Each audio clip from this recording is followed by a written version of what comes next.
অভ্যুত্থানের পূর্ববর্তী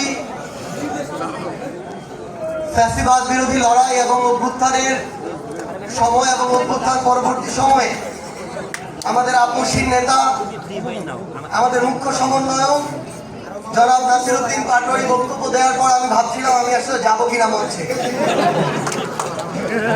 কারণ আমাদের প্রত্যেকের মনের কথা আবারও আপসীন ভাবে তার মুখ দিয়ে বের হয়ে এসেছে। আমরা শুধু আপনাদের শক্তিটা বলতে চাই। আজকে এখানে বাংলাদেশের 64 জেলা থেকে জাতীয় যুব শক্তির গুরুত্বপূর্ণ নেতৃবৃন্দ এখানে এসে উপস্থিত হয়েছেন। আপনাদের শক্তিটা আপনাদের বুঝতে হবে। আপনাদের যে কেন্দ্রীয় নেতৃবৃন্দ তারা আপনাদের উদ্দেশ্যে এই বাংলাদেশের জন্য একটা দৃষ্টান্ত তৈরি করেছেন। ছোটবেলায় আমাদের বাবা মায়েরা ইভেন এখনো এই স্বপ্ন দেখে তার ছেলে ডাক্তার হবে, ইঞ্জিনিয়ার হবে, লয়ার হবে, তার ছেলে বুয়েটে পড়বে, মেডিকেলে পড়বে, ঢাকা বিশ্ববিদ্যালয়ে পড়বে।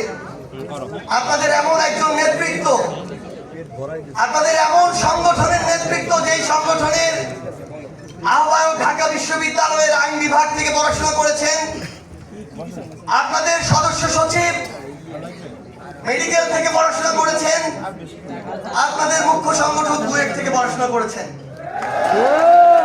সম্ভবত বাংলাদেশের ইতিহাসে প্রথম এমন একটি দৃষ্টান্ত স্থাপন হয়েছে যে কোন একটি দলের যুব সংগঠনের প্রথম 3 জন নেতৃত্ব বাংলাদেশের সেরা 3টি শিক্ষা প্রতিষ্ঠান থেকে পড়াশোনা শেষ করে রাজনীতির মাঠে। এই দৃষ্টান্ত আপনাদেরকে বাংলাদেশের আগামীর যুব তরুণদের রাজনীতি প্রত্যেকটি জেলা, উপজেলা, ইউনিয়নে স্থাপন করতে হবে। আজকে কিছুক্ষণ আগে এখানে এনি ভাই বলে গিয়েছেন যে ডিবি অফিসে তার সাথে আমাদের দেখা হয়েছিল। সত্যি সেদিন যখন ওই ডিবি অফিসের গারদের ছোট্ট একটা কামরায় শহীদউদ্দিন চৌধুরী অ্যানি, রুহুল কবির রিজভী, আঞ্জালিক রহমান পার্থ সহ বাংলাদেশের রাজনীতির গুরুত্বপূর্ণ নেতৃবৃন্দ বলতে আমরা যাদেরকে চিনি তাদেরকে একসাথে ছোট্ট একটি গারদের রুমে দেখেছি। সেদিন আমরা অনেক বেশি সেখান থেকে সাহস নিয়ে ফিরেছি। কিন্তু এখন যখন এই অভ্যুত্থান পরবর্তী বাংলাদেশে আমরা দেখি যে হাবিবুর রহমান, ফজলুর রহমানরা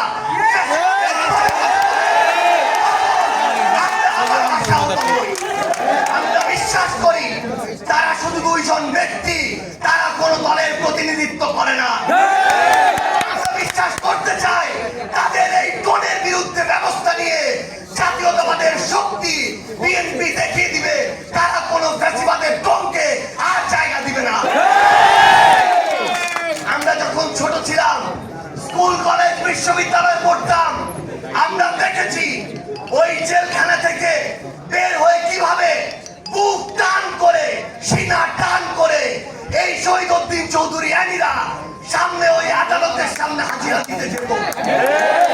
তার ওই হাঁটার দৃশ্য আমাদেরকে শিহরিত করে তুলেছিল।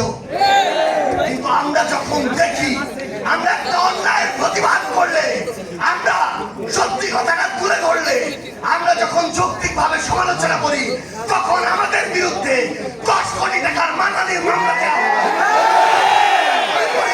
এগুলো হচ্ছে আমাদেরকে ভয়ভীতি দেখানোর লক্ষ্য। আমরা এটাও বিশ্বাস করতে চাই এই যে কিছু মানুষ যারা এই কাজগুলো করে, আমরা বিশ্বাস করতে চাই তারা বিএনপির প্রতিনিধিত্ব করে না। আমরা বিশ্বাস করতে চাই তারা অতি উৎসাহী হয়ে ফুটেজ খাওয়ার আশায় এই কাজগুলো করছে। কিন্তু আমরা তখনই সেটা বিশ্বাস করতে পারবো যখন দেখবো এসব লোকদের বিরুদ্ধে ওই সেন্ট্রাল কমান্ড থেকে উপযুক্ত ব্যবস্থা নেওয়া হয়েছে। সেদিন আমি একটি লেখা লিখেছিলাম, লেখার 2টা পার্ট ছিল, কারণ ঘটনা 2টা ছিল। আমাদের একজন সাংবাদিক ভাইকে বিএনপির ওইখানকার স্থানীয় একজন কর্মী আহত করেছে, এটা ছিল প্রথম প্যারা, যেটা সত্য। দ্বিতীয় প্যারা ছিল স্থানীয় একজন, আমি লিখেছিলাম চাঁদাবাজ সন্ত্রাসী, আমি স্পষ্ট করে লিখেছিলাম চাঁদাবাজ সন্ত্রাসী আমার আরেকজন সাংবাদিক ভাই তুহিনকে গলা কেটে হত্যা করেছিল। আমি কয়েক ঘন্টা পরে দেখলাম ওই লোকটি চাঁদাবাজ সন্ত্রাসী নয়, ছিনতাইকারী সন্ত্রাসী। তখন আমি সেটি ঠিক করে দিয়ে লিখেছিলাম ছিনতাইকারী সন্ত্রাসী। কিন্তু আজকে আমি দেখছি যে এই যে ট্যাগগুলো কিংবা এই যে মানুষগুলো যে অপকর্ম করেছিল, ওই চাঁদাবাজ, ওই সন্ত্রাসী, ওই ছিনতাইকারী, কেন ওই রকম স্থানীয় পর্যায়ে উপজেলার একজন দায়িত্বশীল সেই অপকর্মের দায়িত্ব নিজের গায়ে নিবে? এটা তো আমরা শুধু বিএনপি নয়, কোন রাজনৈতিক দলকে উদ্দেশ্য করে বলিনি। আমরা মনে করি যে কোনো একটি অপকর্ম করে তার সবচেয়ে বড় পরিচয় সে অপকর্মকারী। আমরা চাই ধর্ম নির্বিশেষে সে যদি এনসিপির হয়, সে যদি যুব শক্তির হয়, তার বিরুদ্ধে আমরা আমাদের কণ্ঠস্বর উঁচু করি। আমরা আমাদের মিডিয়া যারা ভাইরা আছে, আমরা দেখেছি কয়েকদিন আগে কিভাবে মিডিয়া আবার ওই 5ই আগস্টের পূর্বের যে রূপ, সেই রূপ যে কোনো সময়ে উদ্দেশ্য প্রণোদিত ভাবে দেখাতে পারে। যেই লোক বাংলাদেশে তো নয়, বাংলাদেশ থেকে প্রায় 13,000 কিলোমিটার দূরে ওই ওয়াশিংটন ডিসিতে বসে থাকে, এই মিডিয়া সেই লোকের সাথে আমাদের মিটিং করিয়েছে। এই মিডিয়া আমাদের সাথে সেই লোকের একসাথে নাস্তা করিয়েছে। এই মিডিয়া আমাদের সাথে সেই লোকের একসাথে বৈঠক করিয়েছে। আমরা দেখি 3বার ব্রেকিং দিয়ে ওই চ্যানেল 1, এই চ্যানেল 1 থেকে প্রথম এই প্রোপাগান্ডা পুরা বাংলাদেশকে, পুরা পৃথিবীকে জানানো হয়েছে। আমরা এখন ওই চ্যানেলের নাম দেখে শান্ত থাকবো না। আমরা দেখবো ওই চ্যানেলের মালিককে। আমরা দেখেছি ওই চ্যানেল 1-এর মালিক হচ্ছে গিয়াসউদ্দিন আল মামুন। আমরা দেখবো ওই গিয়াসউদ্দিন আল মামুনরা কার ছত্র ছায়ায় এত বড় প্রোপাগান্ডা করার সাহস পায়। এটা পর্যন্ত বলেছে, ভাই আমরা কনফার্ম উনি দেশে নেই, কিন্তু উপরের চাপ আছে, আমাদেরকে ব্রেকিং দিতে হয়েছে। আমরা সেই সকল head of multimedia, head of news, ওই প্রডিউসার, ওই মালিকদের বলতে চাই, এই বাংলাদেশে এসব অপকর্ম করে আপনারা আর পার পাবেন না।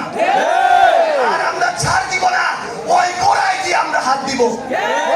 আমরা আরেকটি কথা স্পষ্ট করে বলি, আজকে নাকি সিআইডি কে তদন্তের দায়িত্ব দেওয়া হয়েছে। সিআইডি কে তদন্ত করতে বলবো, যেই লোক বাদী হয়ে কাজ করেছে তার আমল নামাটাও একটু যাচাই করবে। যদি সাপটা বের হয় তখন আমাদেরকে দায় দিবে। সেই সাপ পুরো বাংলাদেশের সামনে আমরা উন্মুক্ত করে ছাড়বো। আমাদের সাথে আমাদের আবারও দেখা হবে লড়াইয়ের রাজপথে অথবা বিজয়ে। ইনকিলাব জিন্দাবাদ।